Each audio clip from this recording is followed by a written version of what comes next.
Assalamualaikum warahmatullahi wabarakatuh. Perkenalkan, nama saya Muhammad Rizky Saputra, NPM 140, bersama teman saya. Perkenalkan, nama saya Cantika, NPM 76. Kami dari Tutor 3 dan akan mempresentasikan tentang inovasi kami. Baik, akan saya mulai presentasinya. Latar belakang dari proposal kami ialah 415 juta orang mengalami diabetes mellitus di dunia pada tahun 2015. Angka ini diperkirakan akan terus meningkat hingga tahun 2040 menjadi 642 juta orang. Berdasarkan banyaknya jumlah penderita DM ini, di Indonesia berada di posisi ketujuh negara dengan tingkat diabetes tertinggi di dunia, dengan jumlah penderita dewasa sebanyak sekitar 10 juta orang. Sumber ini berasal dari IDF pada tahun 2015. Di Indonesia sendiri, pada tahun 2013, menurut riset kesehatan dasar, itu ada 8,43 juta orang di Indonesia yang mengidap diabetes mellitus. Sedangkan prediksi Fiskesdas ini pada tahun 2045, pengidap diabetes mellitus akan mencapai 21,25 juta orang di Indonesia.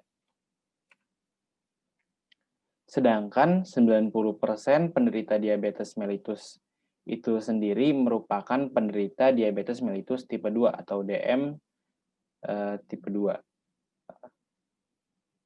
Pernyataan ini kami ambil dari pernyataan Kemenkes pada tahun 2014. Nah, untuk inovasi kami akan menciptakan aplikasi preventif untuk diabetes mellitus tipe 2. Untuk tujuan dari inovasi kami itu adalah merubah gaya pikir orang-orang di Indonesia terhadap diabetes mellitus, lalu memberikan informasi tentang kebutuhan kalori maupun glukosa pada tubuh, memberikan informasi mengenai nutrisi harian dari makanan yang masyarakat Indonesia makan, lalu memberikan informasi mengenai kalori maupun glukosa dari setiap makanan yang umum dijumpai oleh masyarakat.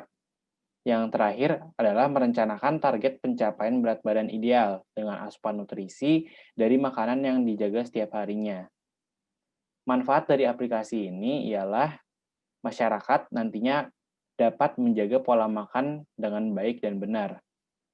Lalu masyarakat juga dapat mengetahui kebutuhan kalori maupun glukosa yang dibutuhkan oleh tubuh mereka masing-masing.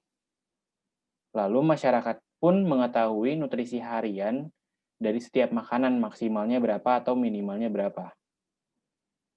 Masyarakat juga dapat mengetahui kalori maupun glukosa dari setiap makanan yang umum dijumpai oleh mereka. Dan yang terakhir, masyarakat dapat mencapai berat badan ideal dengan menjaga asupan sehingga terhindar dari berbagai penyakit. Untuk selanjutnya, itu ada uraian dari inovasi kami akan dijelaskan oleh teman saya, Cantika. Nah, jadi ada apa aja sih di aplikasi diabetes kita ini? Nah, yang pertama itu ada informasi kadar gula darah. Di sini, aplikasi akan mencatat perjalanan kadar gula darah pasien untuk memudahkan pasien memonitor kadar gula darahnya. Jadi, ini bisa memudahkan pasien untuk melihat dan mengecek kadar gula darahnya ketika ingin makan ataupun ketika ingin melakukan aktivitas. Dan yang kedua, ada daily intake calculator. Di sini, daily intake calculator ini berperan sebagai penghitung asupan nutrisi yang dibutuhkan pasien berdasarkan BMI-nya. Jadi di sini pasien bisa menyesuaikan daily intake yang akan dilakukan oleh pasien di kemudian harinya. Lalu yang ketiga ada kalori tracker. Kalori tracker ini berfungsi sebagai penghitung jumlah kalori dari makanan yang dimakan oleh pasien. Jadi di sini pasien bisa tetap mencatat apa saja yang sudah dimakan oleh pasien dan berapa kalorinya yang sudah masuk. Dan yang nomor keempat itu ada reminder. Nah, reminder ini adalah berfungsi untuk mengingatkan pasien untuk mengonsumsi medikasi dalam bentuk notifikasi di smartphone. Jadi pasien akan mengonsumsi medikasinya secara tepat waktu. Dan yang terakhir ada program olahraga sederhana. Program olahraga sederhana ini akan membuat pasien untuk mengencourage pasien untuk berolahraga dan mulai merubah gaya hidupnya menjadi gaya hidup yang lebih sehat. Di sini akan ditawarkan program olahraga yang sederhana yang sesuai dengan kebutuhan pasien atas saran dokter. Next.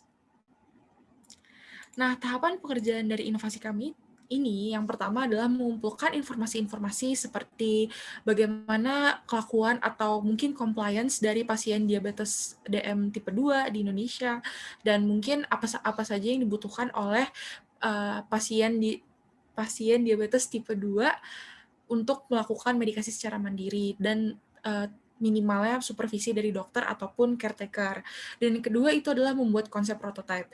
Di sini kami membuat konsep prototype dengan cara mengintegrasikan informasi-informasi yang sudah kami kumpulkan, serta kami mendekati solusi yang terbaik dengan berbagai macam sudut pandang. Dan yang ketiga adalah mensosialisasikan konsep dan meminta feedback.